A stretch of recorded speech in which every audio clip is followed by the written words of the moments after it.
Hello friends, नमस्ते। This is Akanksha Tripathi. Study में आप सभी का स्वागत है।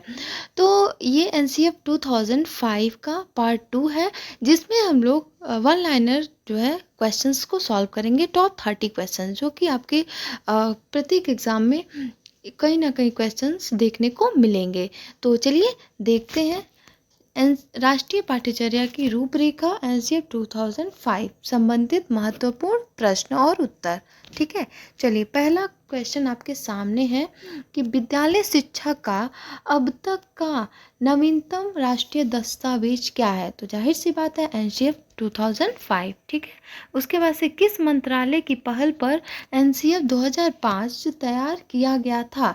तो अभी मैंने क्या बताया, आपने वीडियो में देखा होगा, मानव विकास मंत्रालय की पहल पर। ठीक है, नेक्स्ट देखिएगा, किसकी अध्यक्षता में विद्वानों ने एनसीएफ 2005 तैयार किया। तो किसकी अध्यक्षता में? प्रोफेसर यशपाल। ये सारे इंपॉर्टेंट क्वेश्चन है फ्रेंड्स, तो आप जरूर इस सभी क्वेश्चन को पढ़ लीजिएगा। ठीक है, एनसीएफ 2005 का प्रमुख सूत्र है। तो प्रमुख सूत्र क्या है एनसीएफ 2005 का? कि अधिगम बिना बोझ का अधिगम। ठीक है, लर्निंग विदाउट बर्डन, ये जो है एनसीएफ 2005 का प्रमुख सूत्र है। नेक्स्ट देखिएगा, क्वेश्चन है कि एनसीएफ 2005 का प्रारंभ रविन्द्रनाथ टैगोर की किस निबंध से होता है। तो एनसीएफ 2005 का प्रारंभ रविन्द्रनाथ टैगोर की निबंध सभ्यता और प्रगति से होता है। ठीक है, प्रगति से होता है। नेक्स्ट क्वेश्चन देखिएगा, एनसीएफ 2005 में बल दिया जाता है किस पे? तो शांति की शिक्षा पे। ठीक है, शांति के लिए शिक्षा पे बल दिया जाता है। ठीक है, अब नेक्स्ट देखिएगा, नेक्स्ट क्वेश्चन देखिएगा, एनसीएफ 2005 में बताया गया है कि सपनों के भारत को धरातल पर उतारने की युक्ति। ठीक है, एनसीएफ 2005 में क्या बताया गया है कि सपनों के भारत को धरातल पर उतारने की युक्ति। जब बच्चों का विकास होगा, जब बच्चे विकसित होंगे, उनका भौतिक विकास होगा, तभी तो हमारा भारत क्या होगा, भारत विकसित होगा। तो वही सपनों के भारत को धरातल पर उतारने की उसमें युक्ति बताई गई है। अब नेक्स्ट देखिएगा कि एनसीएफ 2005 के अध्याय विद्यालय एवं कक्षा का वातावरण में क्या बताया गया है, यानी कि विद्यालय और कक्षा का वातावरण कैसा होना चाहिए। ये एनसीएफ 2005 में क्या बताया गया है, तो वातावरण के भौतिक एवं मनोवैज्ञानिक आयाम अधिगम को कैसे प्रभावित करते हैं, इसको बताया गया। अगर वातावरण अच्छा होगा तो अधिगम भी बच्चों का अच्छा होगा, लेकिन अगर वातावरण वही खराब होगा तो बच्चों पे भी उसका बहुत ही बुरा प्रभाव पड़ेगा। ठीक है, चलिए क्यूरिकुलम किस भाषा का शब्द है। तो क्यूरिकुलम किस भाषा का शब्द है? लैटिन भाषा का शब्द है। ठीक है, लैटिन भाषा के क्यूरेरे से क्यूरिकुलम बना है। चलिए, सामाजिक अध्ययन शिक्षण का राष्ट्रीय पाठ्यक्रम कब बनाया गया। तो सामाजिक अध्ययन शिक्षण का राष्ट्रीय पाठ्यक्रम 2005 में बनाया गया। चलिए नेक्स्ट देखते हैं, तो एनसीएफ 2005 में सामाजिक अध्ययन में कौन से मुद्दों को शामिल करने की अनुशंसा की गई थी। तो सभी स्तर के विद्यार्थियों के लैंगिक और स्वास्थ्य संबंधित मुद्दों को शामिल करने की अनुशंसा की गई थी। चलिए नेक्स्ट क्वेश्चन देखिएगा, एनसीएफ 2005 की कार्यशाला कहाँ पर आयोजित की गई थी। तो कहाँ पे? एनसीईआरटी नई दिल्ली में आयोजित की गई थी। ठीक है, नेक्स्ट क्वेश्चन देखिएगा, यशपाल शर्मा समिति में कुल कितने सदस्य थे। तो टोटल 38 सदस्य थे। ठीक है, अगला क्वेश्चन है कि पाठ्यक्रम निर्माण की आवश्यकता क्यों है। तो शिक्षा के उद्देश्यों की प्राप्ति के लिए पाठ्यक्रम निर्माण की आवश्यकता है। ठीक है, नेक्स्ट क्वेश्चन है, एनसीएफ 2005 का भाषा फार्मूला है। तो इसमें जो है भाषा फार्मूला क्या है? त्रिभाषी फार्मूला है। ठीक है, नेक्स्ट देखिएगा क्या है कि प्रथम भाषा, द्वितीय भाषा एवं तृतीय भाषा है। एनसीएफ में प्रथम भाषा, द्वितीय भाषा एवं तृतीय भाषा क्या है। तो क्रमशः देखिएगा, प्रथम भाषा में हिंदी है जो कि राष्ट्रीय भाषा है, यह राज्य की भाषा है। उसके बाद से द्वितीय भाषा में अंग्रेजी है जो कि अंतर्राष्ट्रीय भाषा है, और तृतीय में भाषा में स्थानीय भाषा जो पंजाबी, संस्कृत और तमिल वगैरह। ठीक है, चलिए नेक्स्ट क्वेश्चन देखिएगा क्या है कि एनसीएफ 2005 में सुझाव दिया गया है कि सूचना को क्या मानने से बचा जाए, तो सूचना को ज्ञान मानने से बचा जाए।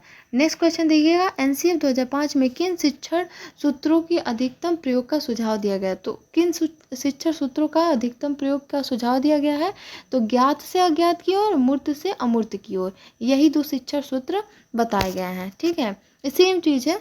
ठीक है, और एनसीएफ 2005 के अनुसार मार्गदर्शक सिद्धांत में निहितार्थ है तो ज्ञान को स्कूल के बाहर जीवन से जोड़ना। ठीक है, अब नेक्स्ट देखिएगा, एनसीएफ 2005 के अनुसार बच्चों की गलतियां क्यों महत्वपूर्ण है, तो एनसीएफ 2005 के अनुसार बच्चों की गलतियां यह समाधान को पहचानने में सहायक होती हैं। अगर बच्चा गलती नहीं करेगा तो वो सीखेगा कैसे, इसीलिए गलतियां जो है महत्वपूर्ण है।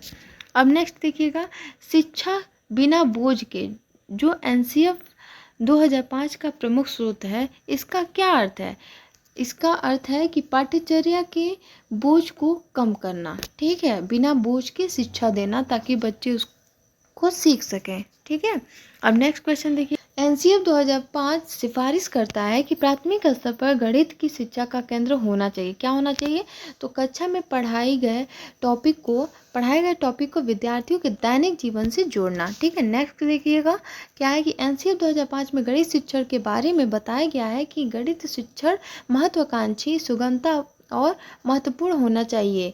यहाँ महत्वाकांक्षी का मतलब क्या है, तो यहाँ महत्वाकांक्षी का मतलब है गणित के उच्च उद्देश्य की प्राप्ति। ठीक है, अब नेक्स्ट देखिएगा, एनसीएफ 2005 में गणित की लंबी आकृति का मतलब क्या है, तो लंबी आकृति का मतलब है एकता संकल्पना पर दूसरी संकल्पना बनाना। ठीक है, चलिए अगला क्वेश्चन देखिएगा, एनसीएफ 2005 के अनुसार सीखना है मानसिक विकास, शिल्प कला केंद्र एवं व्यवसायिक ज्ञान। फ्रेंड्स, अगर आप डिस्क्रिप्टिव वीडियो देख लेते हैं तो आपको ये क्वेश्चन करने में बहुत ही ज़्यादा मज़ा आएगा और इंटरेस्टिंग लगेगा। ठीक है, चलिए नेक्स्ट देखिएगा, एनसीएफ 2005 में किस परीक्षा के संबंध में सुधार के लिए सुझाव दिए गए हैं, तो कक्षा 10वीं की परीक्षा कैसी होनी चाहिए, ऐच्छिक हो। ठीक है, और इसका पीडीएफ जो है आपको टेलीग्राम ग्रुप में मिल जाएगा, तो परेशान होने की ज़रूरत नहीं है। चलिए नेक्स्ट देखिएगा कि एनसीएफ 2005 बल देती है, किस पे बल देती है, करके सीखने पर बल देती है। नेक्स्ट क्वेश्चन है कि एनसीएफ 2005 में कला शिक्षा को विद्यालय में जोड़ने का उद्देश्य है। क्या उद्देश्य है, तो सांस्कृतिक विरासत की प्रशंसा करना एवं छात्रों के व्यक्तिगत और मानसिक स्वास्थ्य को विकसित करना। ठीक है, चलिए आगे देखिए, एनसीएफ 2005 में गुणवत्ता आयाम शीर्षक के अंतर्गत महत्व दिया गया है। किसका महत्व दिया गया है, तो बालकों के लिए संरचित अनुभव एवं पाठ्यक्रम सुधार को। ठीक है, अगला देखते हैं, एनसीएफ 2005 का मुख्य सूत्र शिक्षा बिना बोझ के, ये कब आया था, ये जो विचार है ये कब आया था, तो 1953 में आया था। अब लास्ट क्वेश्चन है कि एनसीएफ 2005 के अंतर्गत परीक्षा सुधारों में किस सुधार को सुझाया गया है। क्या पूछा जा रहा है कि एनसीएफ 2005 के अंतर्गत परीक्षा सुधारों में किस सुधार को सुझाया गया है, तो आंसर आएगा आपका सामूहिक कार्य मूल्यांकन, सतत मूल्यांकन तथा खुली पुस्तक की परीक्षा मूल्यांकन को सुझाया गया है।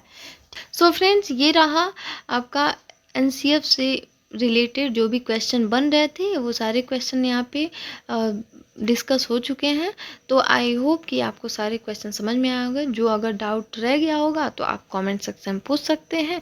पीडीएफ के लिए टेलीग्राम ग्रुप से आप जुड़ सकते हैं, जिसका लिंक नीचे डिस्क्रिप्शन बॉक्स में दिया गया है। So thank you friends, bye bye, take care, have a nice day.